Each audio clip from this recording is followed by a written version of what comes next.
Lastly, is there anything else you want to say? When I picked up all my belongings that day, I locked the camper very safe, and the school bus and everything was locked. Everything was locked? Everything. Your camper on the outside was locked. My teardrop was locked? Yes, it was locked. My 4x4 was locked? I did not check the vehicle. The school bus was locked. Do I always lock my 4x4? Always. So the school bus was locked when you left and got your things? Yes.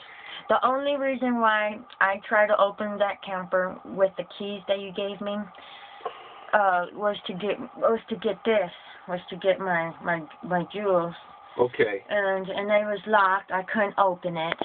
Okay. So was the generator there when you left?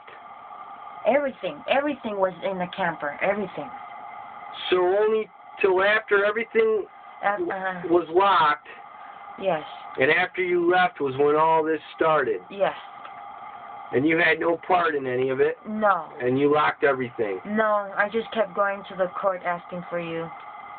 And hoping Mr. Helfrich would get released, correct? Yes. Because it was a big mistake on your part, you believe, knowing now what you know. That it never should have gone this far, correct? And you regret Mr. Helfrich losing his belongings? Greatly. And you regret some of the damage to Mr. Helfrich's property? Yes. Well, okay, that's good enough. That's good enough for me. I hope it's good enough for the court. I hope it's good enough for God, and I hope it's good enough for the honorable judge that takes the case, whoever he may be. I forgot his name, and I apologize, Your Honor, but when you've got a concussion, you forget names often, and things get jumbled around. I hope it's good enough for the DA's office. I hope their witch hunt's over with. I hope they find some real criminals to go out and prosecute, like Joey Pritchard and his tweaker sister Michelle, or Joey Fenton, I'm sorry. I hope they go after Joey Fenton and his tweaker sister Michelle and whoever else was involved in stealing my stuff.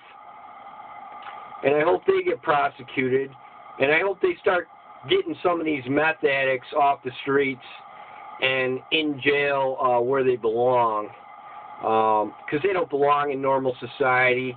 They would rip anybody off. They don't care how disabled, how old, how young, how sick, or how poor they are. They just want something they can steal to go down to a pawn shop and get their meth fix.